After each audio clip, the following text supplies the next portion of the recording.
All right, welcome back. This is Joseph and Adam? we're doing the part 2 on the Gamer Confessions. We're still in filmmakeriq.com office, and we're going to start off with what we were doing at the start of Burning Crusade.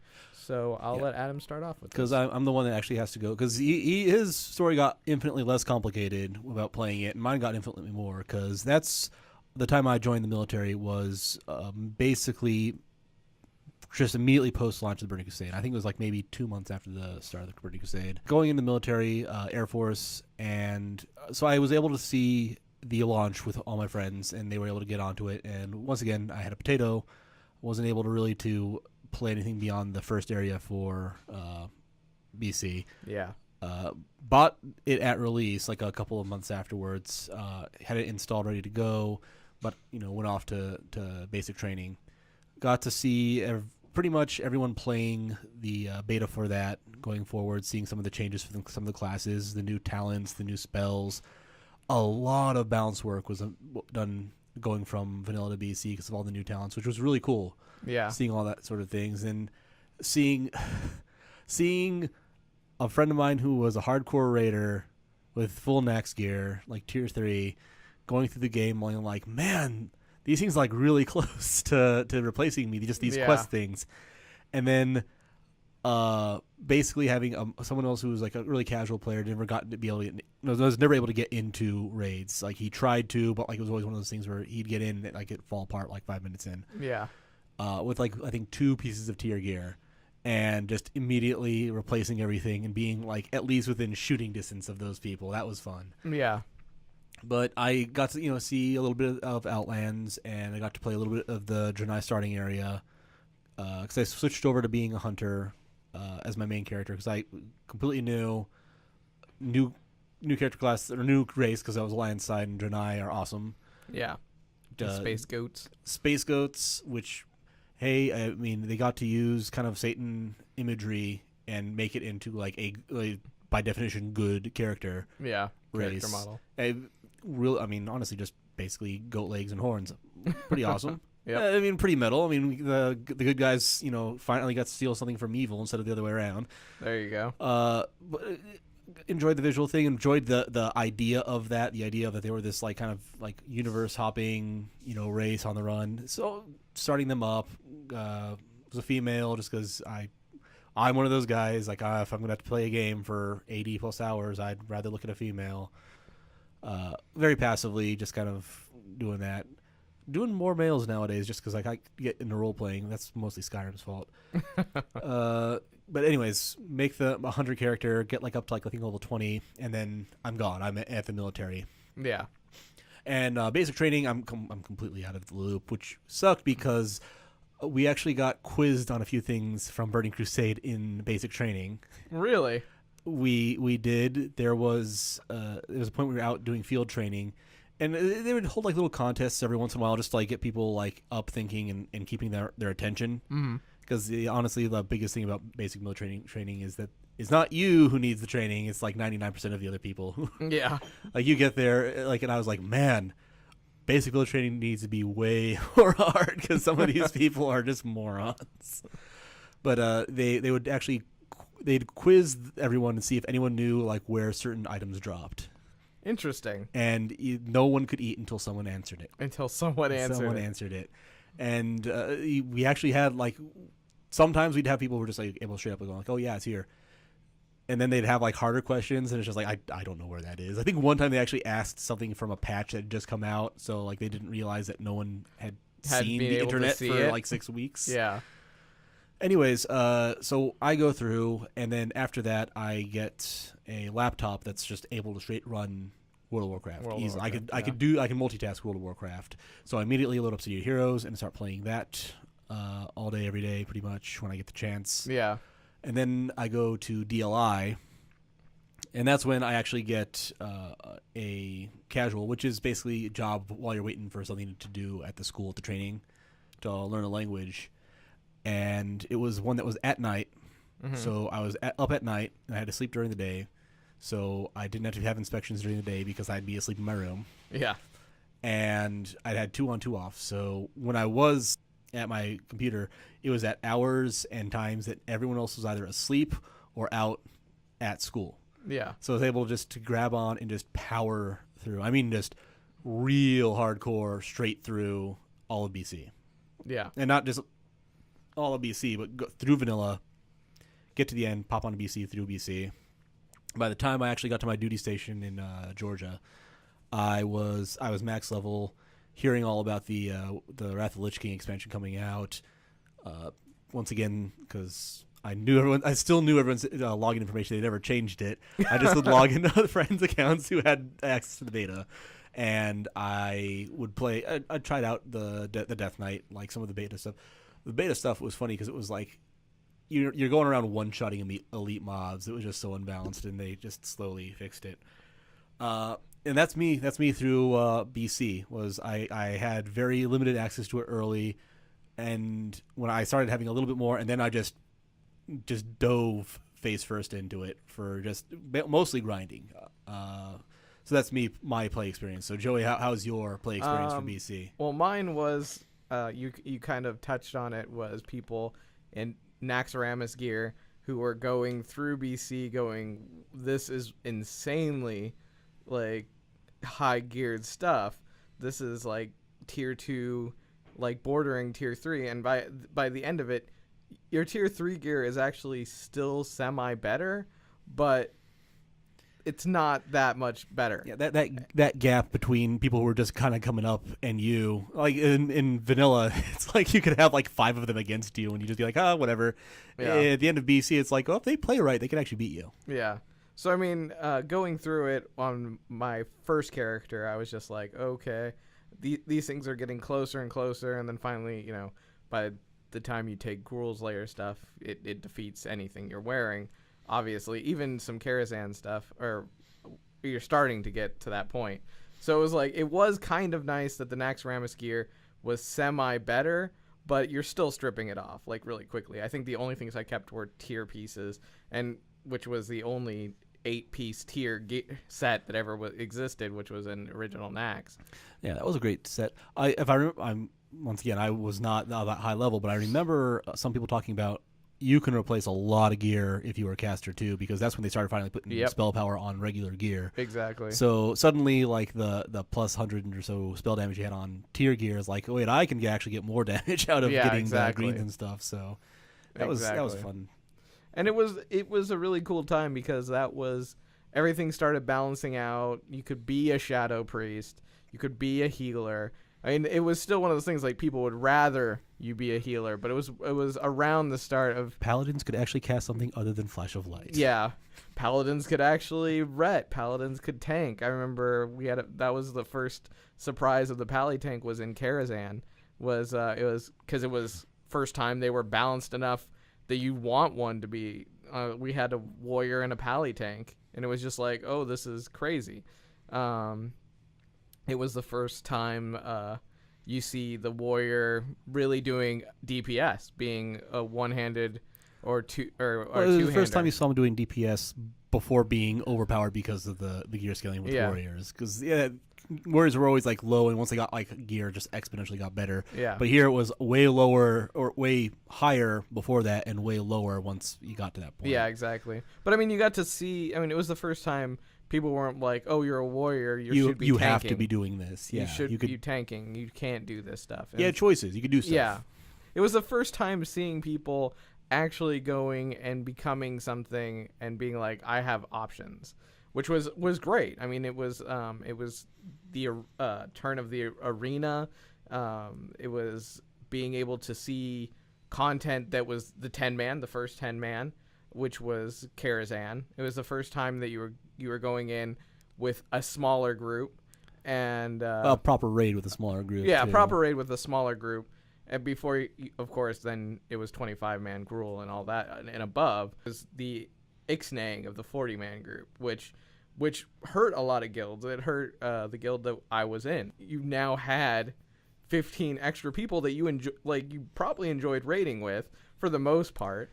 that now had to condense, and it now became actually you could no longer have you couldn't have people who were literally in there just to basically bring up the spirits of the raid. Exactly. Because yeah, you had a lot of chaff of people who just weren't doing straight up stuff, but there were people who were fun, or like they'd have like a funny soundboard or play music or something, or at least be there, and like you knew they could actually probably play better if you actually like whooped them into shape, but you didn't until you really needed to try. Exactly, and that was when you get rid of things, you got to get rid of them. It was the end of the casual raider, basically, essentially. Which people are like, well, how could you be a casual raider? But if you played vanilla, you know exactly what he's talking about. Yeah, exactly. There was at least half the raid that never actually did all that much. Yep. Like the damage meters. I mean, and once again, not a person who went in the raids all that much. When I went in and saw them doing stuff like AQ40, yeah. I looked at those damage meters afterwards, and usually, like, at least 70 to 80% of the damage was done by like 6 or 7 people. Yep. The rest of the and that's with a lot of other DPS people. I mean, there were times when like healers and stuff would get a little bit of damage up in those charts, and people would be like, "Oh, wow, how's that?" Because not everyone was just going hardcore into it. I mean, yep. That's what, and those people are generally people who first got the best gear because they were able to carry the rest of the people through it. Exactly. And with the 10-man, you had those people that were morale, but you couldn't take them, and like it really hurt a lot of guilds that way. Not saying that it was a bad idea, because I really thoroughly enjoyed the 10-man group, but it was, well, I'd say, and even the 25-mans. Crusade especially was. I mean, it was designed around. It wasn't a 25-man thing that was reduced down to 10, so mechanics were like either simplified and you still needed. You had a 10-man raid. It was designed straight for 10 men. Yeah, it was never so 10, 25. You had, and a lot of the bosses and things were stuff that you actually could have. You didn't have to have this high skill ceiling. When they went from 40 to 25 man, all they did was just say, "Oh, we're basically doing the exact same thing, but limiting you to 25 people." Yeah. So you have to not take all these people who could basically serve as extra targets for the AI. Then and that was actually the turn of starting to do limitations, like battle reses and things like that. All started becoming limited, because now it was 10 and 25 man, and people are starting to stack battle reses. Well, yeah. You could always do to compensate for the casual raider. Yeah, do weird things with how you're stacking a raid, just to try to get around certain problems that you might have. Like you might not have the ranged fire damage, because what is it? I'm thinking of the slime boss in AQ40. Which was ice. You needed so much ice damage, so that there's very specific things you bring to it. But you can, in other situations, sometimes plan around that. Like maybe we can just do this over a longer period of time. If we just have a few more battle reses, like if it's something he has an execution that just kills someone, we just bring him back and not lose that much. Yeah, but I mean, and the limiter finally came in Wrath of the Lich King, which I'll talk about. Yeah. But it was one of those things where you were getting used to it, but again, you had 3, essentially 1, then 3, and then each one was released one at a time up until Isle of Koldanas. But at that beginning point with Gruul's Lair and Magtheridon and all these other ones, but you weren't having as much fun. The fun police showed up, but they didn't arrest everyone at the exactly. They were all handcuffed and on the curb. They just weren't gone yet. Exactly. And so you're finding you had your fun guys slowly sitting out more and more, because you slowly had to push them out for people that could do the higher DPS. I remember in Gruul's Lair, the very first, because it's only 2 bosses, but the very first one was 5. It had 5 guys. Each one did a specific thing, but you had to have a mage tank to tank one of the guys. And so you had to have a mage that was just on the ball, or else he'd get just straight out pwned.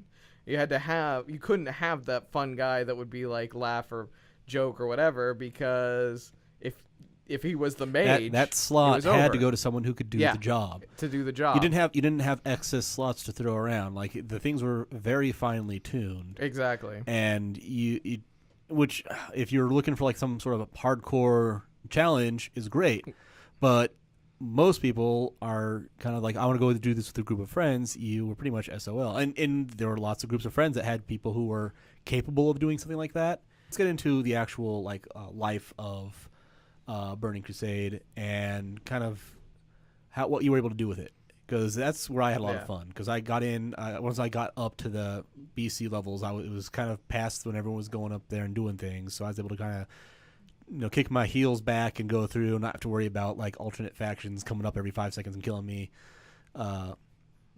I was able to go through, and there was stuff to do at end game, just in the concept of they had put in stuff for professions to actually produce that other people would use. Yeah.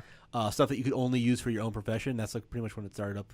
So I was, a hunter, self-sufficient completely with leatherworking. So I was able to go out there, just kind of farm stuff, get meat to feed my beasts, get some leather to go and put stuff out there. And I made plenty of cash and spent most of that time watching other people kind of flounder around going like, oh, raid, raid, raid. Well, I went off and I got the quest to go do the flying mount, which the drakes. Right. Yeah. Which one of the best ways I think they've ever done it is the skill itself at that time was very expensive. Yeah. Like if you just went, you could. If I remember correctly, because my memory might be playing tricks on me.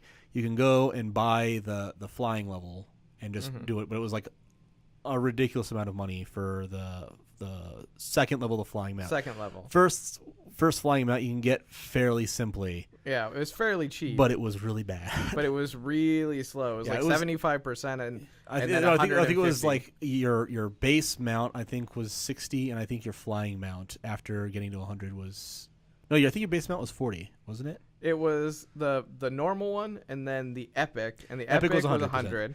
And then the basic flying was 75. slower than the epic. So you were going slower, but you were in the air. You were in the air. So and then it was 150 for the fast one, and that was expensive. That was extremely expensive, but you can get around that because there was a really awesome chain quest actually, which I mean honestly I loved doing it first for the function of going there, getting the certain things done. Kind of a prelude to dailies before they got like really annoying. Yeah, it was Shadow Moon Valley. Yeah, Shadow Moon Valley, getting all the Drake eggs, and if you did all that thing, you got for free all that stuff. Yeah. I mean, it wasn't for you had to buy the mount itself. It was like 200 gold, which was back then nothing. 200 gold was not something to sneeze at back then. Yeah. If you were a raider who was farming stuff and selling those epics, you probably had that just as chump change. But most people that took a while to get. Well, not even really a lot to get, but it was like you're not really have your reserves anymore. Well, I mean, to kind of explain, I never had fast flying, the farthest one, until End of Wrath of the Lich King. Yeah, because it was expensive. Yeah, it was pretty expensive, and you had the basic flying, and it was still a reason to use like the waypoints, because the Griffin thing would get you someplace faster most of the time before you get epic flying, but. Honestly, I loved that they put flying in there a little bit, and I hate it because Blizzard is right when they're talking in World of Draenor that it shrank the world like significantly.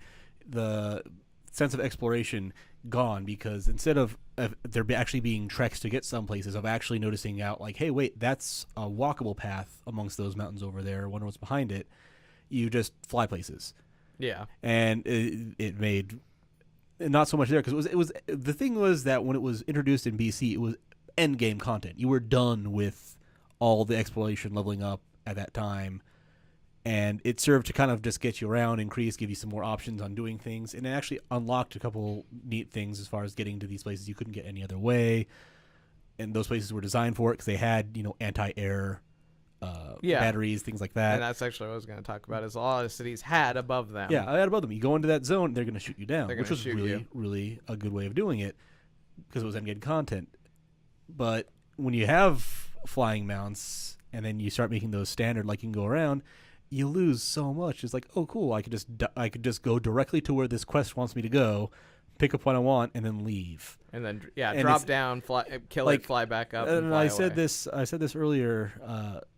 In vanilla, your life bar, or beta basically, was your life bar wasn't just one fight. It was like several fights. It was how many fights you can get through before you actually had to heal up or something like that. And nowadays, in the current version of World of Warcraft, almost every class has like 18 different ways to top themselves off after each fight. Yep. And that's kind of the same problem you have with flying mounts. You have a flying mount, you just go someplace, do it, and so suddenly survivability for a class means absolutely nothing anymore. That's one of the reasons I was playing, because I said I'm playing a hunter at that point with Beast. Beastmaster Hunter is like one of the highest sustained things in the game at that point. You throw out your beast, you throw your healing on him. Pet. I forget if it was BC when they changed it to a hot, because it was a channel, but you could send it out there. You didn't really have to worry about it being killed or anything like that.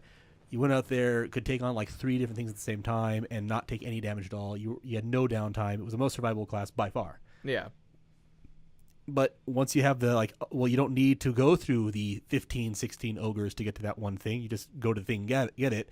Suddenly, your class of survivability means nothing. It's like rogues. Rogues were an example of the problem where they could just stealth past stuff. Yeah. So they can be in places they're just not supposed to be, which is an aspect of that class. But when you do that to like a priest, priests are supposed to be kind of tanky, not able to kill anything, but you say a warlock who's like supposed to be actually kind of squishy in the concept of like he will start burning through his life very quickly to get rid of things, and if he has to keep on doing it, he dies. Or a mage, like if he can't sit down to drink, he's going to be out of mana, he's going to be destroyed. When you don't have to worry about that stuff, like a lot of the game's bounce and nuance between classes just goes away. True. But yeah, so I mean, well with flying, it did definitely kind of limit a lot of things. That's the idea, is that it expanded a lot of ways of getting around, but it limited the amount of exploration that you really the actual reason get to go out and explore, like to learn Yeah. places. Like you just there's nothing there. And then we'll kind of skip ahead to the reputations, which became like before in vanilla there were very minimal amounts of reputations. And every expansion since vanilla, humans became better and better. Yeah, because of that reputation bonus. Reputation bonus, because in vanilla it was there's 5, 6 different there was a reps, couple, and then there were about a class dozen reps. There was about a dozen class reps, and a lot of the reps didn't really matter. Yeah, because the 2 centaur ones in Desolus, yeah, like you could do those. Like it didn't really matter all that much. Yeah, it was probably the best example of reputation, because you would choose a side and then gain in that side. Yeah, but well, I mean, and you had Hydraxians, you had the Zandalari, you had the Timbermaw. But when you're playing in vanilla, especially, like, it's a long time to earn all that grind. respect off that. It's a grind. The Winter Springs wasn't exactly something that, I mean, it gave you usually an item at the end, but you thought like, well, I'll have this, and then as things were coming out in vanilla, like, oh cool, like I have to go do more stuff with the Timbermaw. During the AQ quest. Yeah. If you had like friendly or exalted with the Timbermaw, like it was much easier. You could just go to the Druid area. Yep. And if you had done that, like, now you have to figure out a way to get past there. I don't remember them being like, they were unfriendly, I think, as a base. But if you just didn't do anything in that area, I think they were actually hostile to you or conned you. You could. I mean, it was just like anything. You started off with the idea of you started off hostile, and then but it was really easy to get through to neutral. I think it was like, as long as you did like the first quest in doing it, like they made it unfriendly, so they didn't just attack you on sight. Yeah. But my mind might be playing tricks on me. But that was a good example of like, hey, look, this thing that I went and ground out became useful to me later because I didn't have to go and do anything later. Yep. Cenarian Circle, like, we have to go do this stuff for the Cenarian Circle. Oh, cool. I'm already exalted with them. I don't have to do that stuff. I just immediately go in there and get this stuff. Yeah. And then you go to BC, and all of a sudden, everyone just treats you like you're a fresh recruit. You're wearing Naximus. You have saved the World of Warcraft. You've saved all the military and people from the Naximus in the first attempt of the Lich King to kill everyone. Yep. Again. And they're like, why don't you prove yourself to us? Like, do you not see the swirling orbs of death that float around me in obedience? I'm sorry. Shouldn't you be asking me what I want? Yeah. But I mean, it was the nice part of just kind of a reward for doing dungeons. Because, I mean, you did have you did get minor the things, but you got minor things for getting that, and you got them mostly through going through dungeons. It was basically kind of a reward for going through the same dungeon over and over again in BC. But for a reputation system, you could have just like a dungeon system of, if you go through this dungeon this many times, you get this extra bonus. A reputation system, especially when I was playing at the time, I was like, this should really not be the case. If I'm exalted with the Cenarian Circle, when the Cenarian Expedition comes out, if you're going to make it a separate thing, I should be exalted with them immediately and be able to get all this cool stuff because I'm buddy-buddy with, their leaders. Yeah. That's how a reputation system is supposed to work. But of course, you're also supposed to be able to lower your thing. That's one of the biggest problems I think they have is you can't really lower your reputation. You can go to war with some of them, which is stupid because why would you ever want to do that? Because there's no... Well, other than the Buccaneer Sailors. Buccaneer Sailor.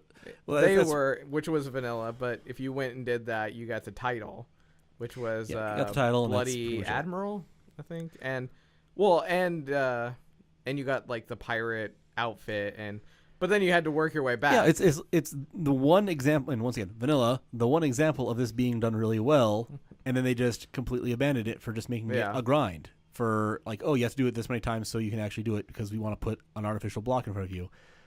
I remember back, and when I say that old games like old MMOs like EverQuest and Ultima had something great. One of the best things about EverQuest was as a race, you started off friendly or hostile to other races. But you know what you could do in those games? You could spend your time just going into the areas, killing off things that they didn't like, and your reputation with that race would slowly get better. Yeah. So you know what happened? If you were just the kind of guy who wanted to do it, you can go out. And it'd be like the equivalent of if I were a gnomish inventor. And if I decided I was going to make a gnomish mage and I just a tinker, and I know there's a bunch of stuff, and they didn't, but let's say they had a bunch of engineering stuff that's like exclusive to the Horde side. Okay, well, I can go to this part of the Badlands, not the Badlands, one of the Horde starting areas. Mulgore. Yeah, there you go. Happy cows come from Mulgore. And I could just go out there, and I can just go off into some area where a lot of PCs aren't going to come at me, so I'm not going to con guards or anything. And I would just grind off things there, and slowly they'd come from hated to just not liking me, from not liking me to kind of neutral towards me, and neutral to like. And I can just go into the city and they just start talking to their NPCs. Yeah. But that's also using a language system, but we'll not get into that because that's another whole disappointment with World of Warcraft. But that's how a reputation system's supposed to be. And while you're doing that, guess what? Maybe I don't know, humans are particularly angry that you're basically associating with beef. Maybe they just love meat so much, the idea that you want to talk with a cow upsets them. So as you're doing that, you're losing a little bit with humans. Not as much as you're gaining with the cows. You can slowly bounce one way or going out the other way. And then maybe you get quests that are exclusive for if you're an enemy faction in this thing talking to this NPC, here's a quest to do that no one else gets to see that might really mess with your reputation one way or the other, depending on how you do it. Yeah. That's a great way of doing reputation system, but not what we had. Instead, they're just okay, we're going to name our gating mechanic for things, reputation, and every time something new comes out, you have to go and do this stuff because reputation. Yeah.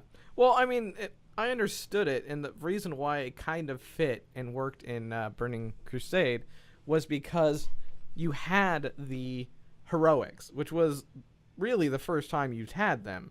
I mean, you didn't have them in the other ones, so it was one of those things this reputation is to allow you essentially it's to allow you to do heroics. To do heroics. That you've done it. But that's what I was saying earlier. That epic. should have been its own dungeon system. It shouldn't have been tied into the reputation reputations. ever. And because it was in a situation where they could have improved two different things. They kind of lumped them together and just slightly improved it towards one way and just eliminated another way of going. Yeah. But I mean, I understood why they did it, and I mean, it was one of those things you could get it multiple ways. You could get it from questing too, because any quest that you did in the area also lent to that. So it was one of those things that if you were not if you were smart, but if you were doing certain things, you'd go and max to an area, just clear out the zone, see the whole story, and then after you've done the whole story, which was kind of just watching a movie basically, questing and grinding are two entirely separate things. Going through the entire zone, you were far enough ahead that you didn't have to do all that much to get to a place where you actually do heroics or something like that. Yeah. And the nice part of it is that those dungeons weren't just all lumped together. It was 2 out of 3 were in were in Hellfire Peninsula. Another 2 or 3 were in Sangremarsh. Another 2 and 3 were. No one's questioning Yeah. how awesome the dungeons were for Burning Crusade. Yeah. I mean, I think I ran like one of each just because I was kind of going through the area. Yeah. When I was doing my major thing, and everyone was getting ready for Island of Cooldowness, because that's when I was really getting to max level, when I got to splurge and get up there. Yeah. So getting into those older dungeons was kind of a pain. You're usually just doing it with alts, and people were kind of mean to you because they were running with a friend of theirs, and they had to get this random other guy, because before they just lumped in and people didn't care. Yeah. Which is its own pluses and minuses. But let's get from there, because everyone knows that the expansion was probably the best for raids as far as putting things out. It is the one that was probably the best for quests, I have to say, because it was one of those ones where it wasn't go get 2, come back, get another 2, go get 2, go out and come back. It was, you want to get 20, I'll give you 20. You want to get 15, I'll give you 15. Go and do all these things, see the map, and then come back and turn it all in, and I'll give you. That was I did like that they gave you like the 7 or 8 quests at the same time, rather than the trail of like go get 2 of these 2 different quests and then go out to the exact same area and do it again. It's like this entire side of the continent you're gonna go see with these like dozen or so quests.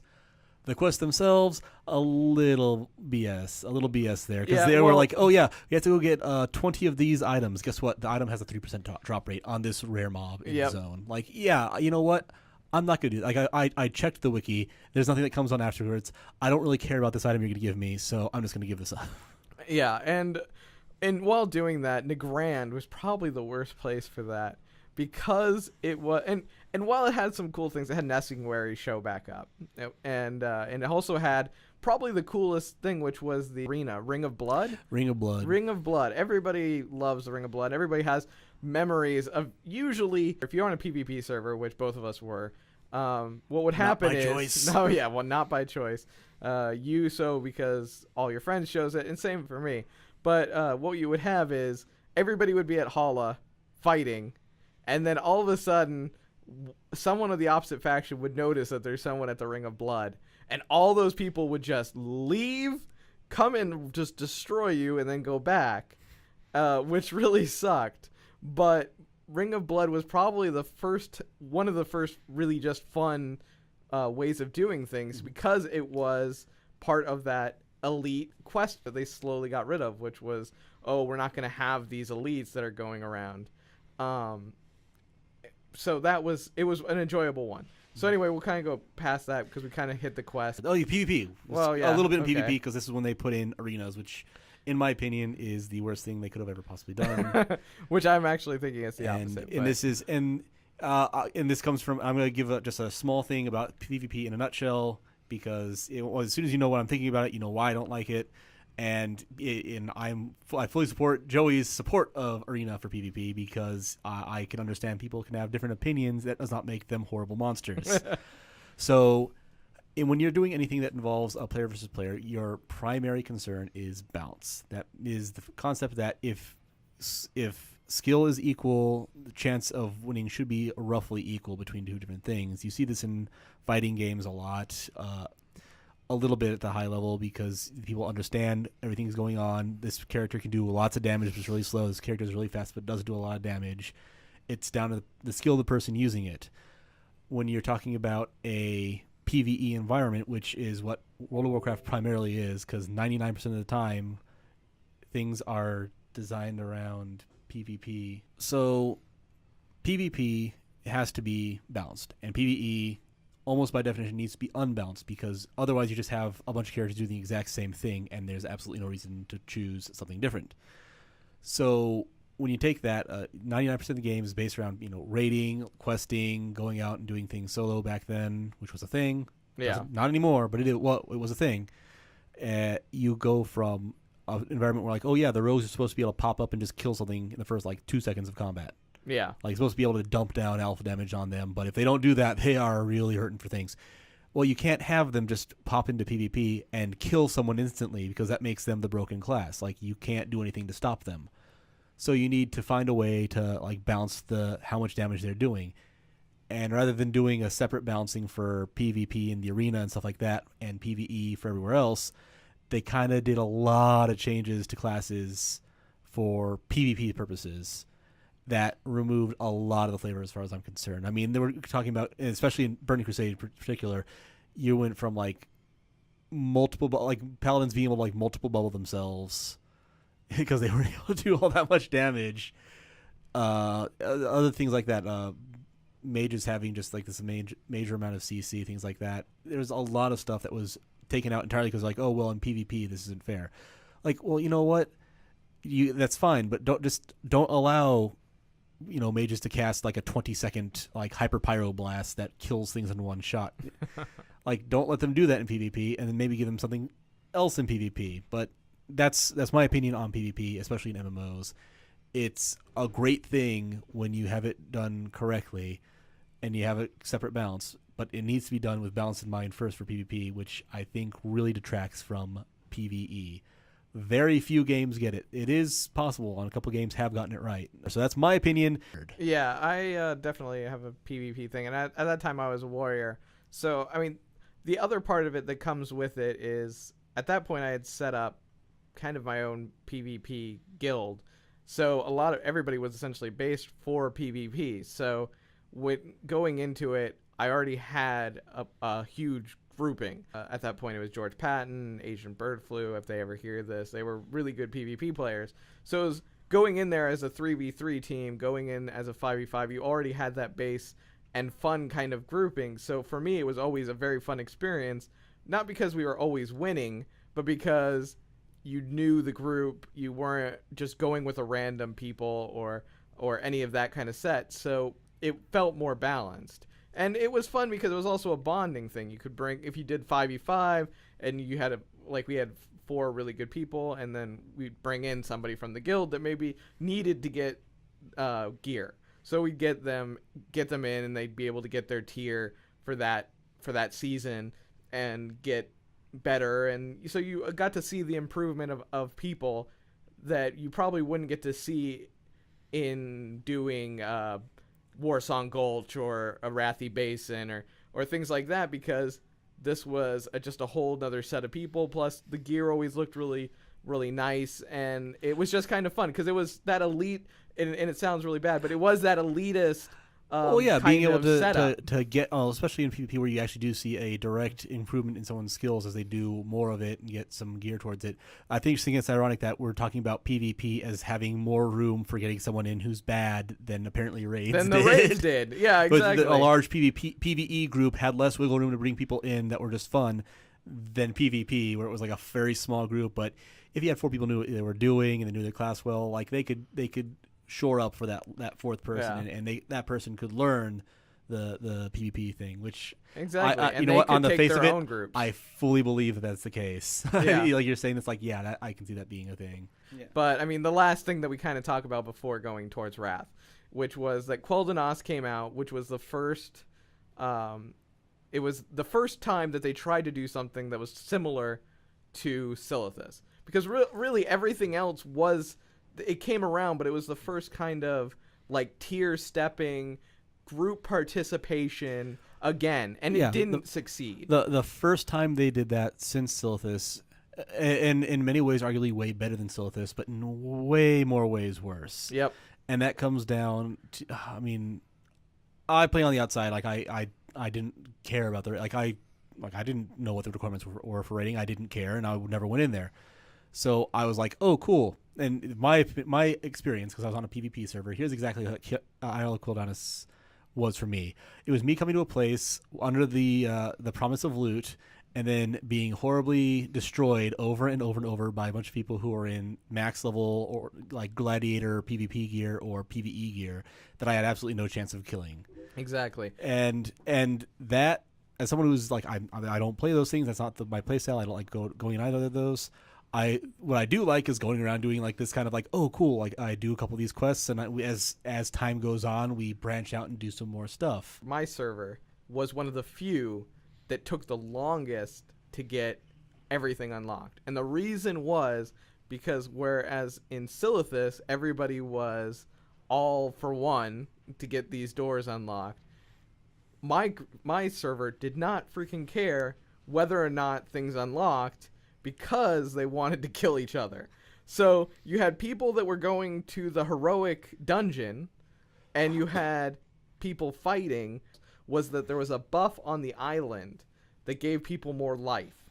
So essentially, what people were doing is they're like, oh, I have decent gear, but now my life is higher than that guy's.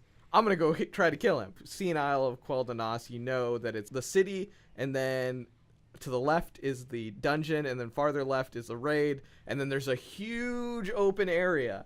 So what happened was Horde Alliance would stand in that huge open area, and it became like South Shore 2.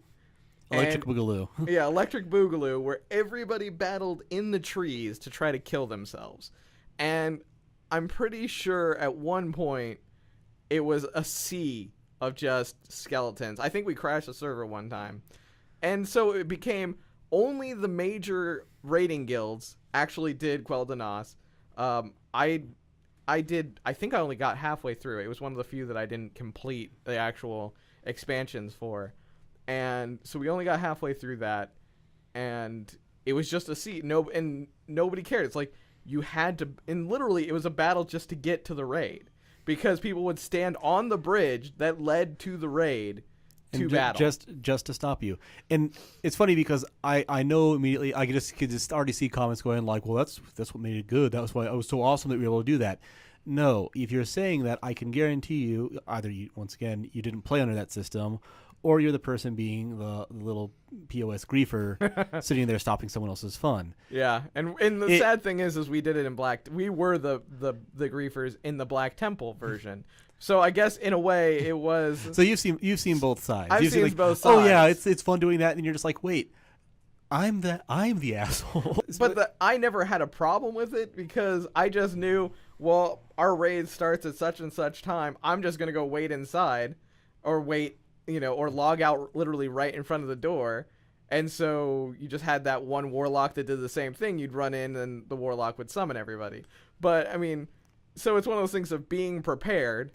Being prepared helped a little bit, but there was always that like that one warlock having to get there. Well, guess what? He has to go through all that stuff. Exactly. He has to corpse run like 10 or 20 times because it doesn't matter how good you are at PvP. It doesn't matter how good your gear is. If you have like 10 dudes stabbing at you, you're gonna go down. Yeah, exactly. Like unless you're Paladin, but that's unless Paladin. You bubble run. Yeah, bubble run. Just bubble run. Wait for 5 minutes and then bubble run again. And there's no fun to be had just sitting there like waiting under the basically like, okay, I'm dead. I need to wait until I have something that allows me to get away.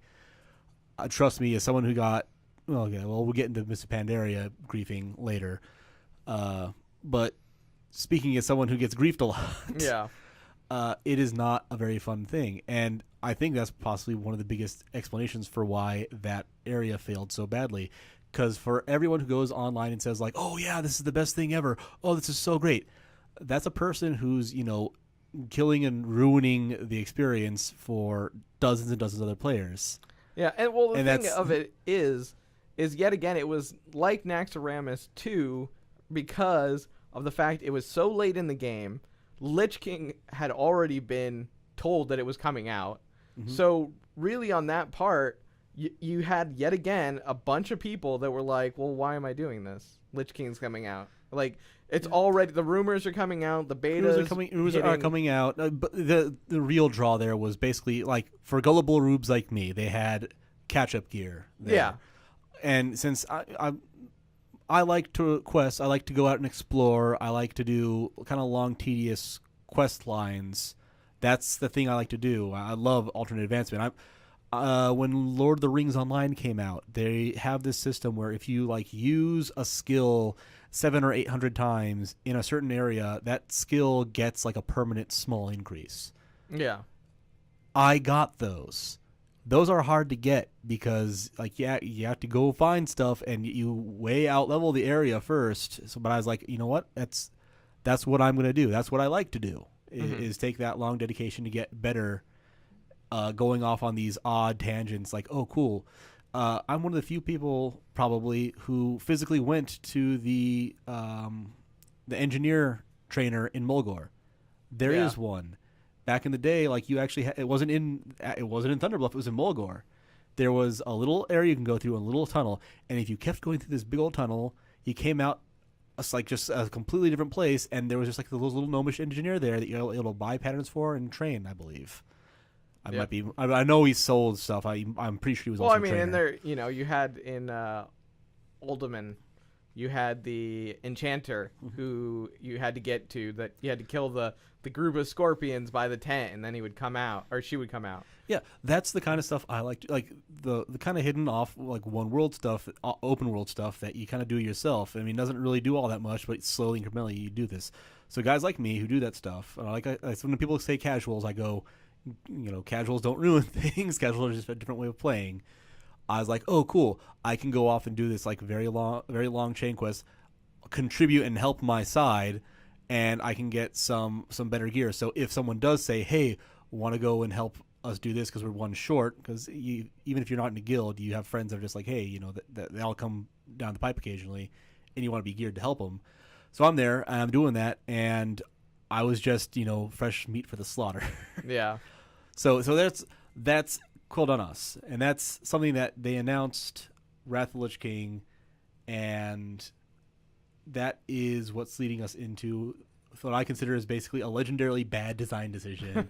And which had some it had, yet again, once again, mixed with good and bad. Oh yeah, this is one and thing you say can talk about Blizzard. the bad, and then I'll talk about the good, I guess. Yeah, well, I'm going to say right now, like, I'm going to agree with pretty much everything Joey says about it being good. But there are design decisions that are just bad on their face. Like, if you talk about them and think about them for a second, you just think that's a horrible thing because you're going to piss off a lot of people. And one of the biggest things that they did for the Wrath of the Lich King thing was they basically allowed you to PvP anyone you wanted and put the person who decided to PvP with somebody in a situation where they had infinitely more power than the person who was PvPing back. Because they had an event where there was a zombie plague going around. Now, if you got so many stacks of the zombie plague on you by like being near a plagued thing or just letting it go its course, you turned into a zombie. And all your abilities got replaced, which was a really cool thing. Like, oh, cool, like now suddenly I'm on this side of the thing. The problem being that as a zombie, and it wasn't so bad like the first bit, but they kept on making it worse. That's the thing. That's like, oh, well, it's worse and worse and worse. Like, yeah, but when we're talking about fighting a zombie who has much less reduced skills, is fine when you're like, oh yeah, so like he'll get like 7 or 8 NPCs because he could also infect NPCs, kind of control them around a little bit. He can hit you, and his hits infected you. And the more hits he put on, and the more hits all the NPCs put on, the faster it went down. So eventually, you're like, okay, I turned myself into a zombie. I'm going to go to this town with a bunch of low-level characters who can't do anything. I'm going to turn off the town because all those NPCs have been disabled because they're zombies now. And then I instantly turn everyone into zombies, and there's very little they can do against that. And even when you got to high level, like it didn't matter how much damage you were doing, how much it was reduced by your great armor or something like that. They just threw on like 7 NPC zombies on you and themselves, and more or less, if you couldn't just immediately get away or somehow cure yourself, you had to turn into a zombie, and that was the end because you couldn't do anything, and then you had to go find someone to kill you. Yeah, you to go. Well, you could do the corpse explosion, which did automatically get you out of it, but it was always a pain in the butt because then you're running back. It was always a pain in the butt, and even then, like that in of itself, like that's an idea that was like on the writing block of like, hey, we're gonna do this, that they didn't stop and think of the other side. Because I'm telling you right now, if they put in like the ability to go to an NPC someplace and like you're part of the zombie fighting squad, and they gave you like a little shot, and this was a great way to introduce you to the idea of vehicles, and they put them into Wrath of the Lich King. Yeah, like, oh, cool, I'm suddenly gonna be playing this other character with like a shotgun, and like that instantly kills zombies, and I can just go around places and get like lots of zombie coins because you can get some pretty good gear here. Yeah, at least as far as toys. So we'll kind of go with that right now then. But this is the final bit of the part that I say is bad, and then just because I largely dislike it, even though I agree with Joey on the good parts. They had the turn-in be at the Argent Dawn place. Yeah. The Argent Dawn is neutral, and it treats both sides as friendly. Mm-hmm. So if you attack somebody on the opposite faction, you're an Argent Dawn person, guards show up. Yeah. So if you're someone who wants to grief people, And your main form of griefing them is basically reliant of NPCs as ammo, because you infect them, they turn into zombies, suddenly your side gets infinitely more powerful, and there's thousands of these things. You go there, because if anyone uses any sort of AoE at all, they are going to hit someone of the opposite faction, like a tick of like arcane a single arcane explosion or a tick of consecrate hits. A bunch of NPCs show up to attack that person. So now you and some NPCs are attacking that person. It was impossible for most of the time. Every time I went to go turn in, because I got like enough merits to get everything I wanted from the thing, because I was going off doing all this extra stuff. And you couldn't turn anything in. I never got those items. Yeah. Because it was just a constant flood of the undead around that place. So the good part there's of some it, really good parts, and listen to him, because and everything he says, I'm also saying Yeah. I agree, just that I wanted to point out that there are some really stupid decisions here. So around Azeroth, there were necropolises that would keep popping up. And from those would essentially be undead that would drop to the ground, and you would fight them. There would be a bunch of different ones, big guys, small guys. And so, again, the Argent Dawn, it was nice to see them come back, because in the first one you had DK, you had Strathholm, you had Sholomance, Sholomance also gave you coins, and then anyone in the Western and Eastern Plaguelands that you killed would give you these coins. So you built up pretty much to Exalted just by killing things around and wearing this little trinket that gave you these stones. So Burning Crusade essentially brings them back at the end, so it was nice to see him. And while you're killing these big elite guys, you're joining groups, and it's amazingly fun because of the fact that you're just grouping with all these random people you'd never be grouping with, but they want armor. It drops these 4 epic pieces that essentially make you look like a turquoise version of Judgment, which was tier 1. Tier 1? Tier 2. Tier 2. Not tier 1. Tier 1 looks like a gigantic golden dildo. So, sorry anyone who's listening, but it's true. You look like this gigantic... Shame. Wash your mouth out with soap. So, anyway, that's the way it looks. And so you're able to just do these necropolises, and it's amazingly fun. Go back, and my server, they did not have people that were being a-holes and killing it, so you got, like, Haunted Memento, which was a cool little thing about this black ghost that chases you. You had one where you could summon an Argent Dawn member. So it was all these little fun things to go into the Wrath of the Lich King that I never ever that you got. never ever got. And so, and on that note, we will end it. But it was that key part of it was fun versus the negative. And I agree entirely. There were some really awesome parts to that, and the story and the setup for Wrath of the Lich King with Putris. Really awesome. Yep. I liked having to go like, oh yeah, we can go over to the Outland, and because Outland's through this portal, like we could just guard the portal. There's no zombie problems there, so we can research it there safely. Like, hey, look, logic with a zombie involved. That's something that never happens. Great ideas, like I said, but just bad execution. Bad execution. We don't have to worry about that too much for our Wrath of the Lich King. We'll get to in our next podcast. Yep. But that's going to be it for now as far as BC. Exactly. Thank you for listening, and please subscribe, because without you guys, me and Adam would just be talking to John at this point. And see you on the next one.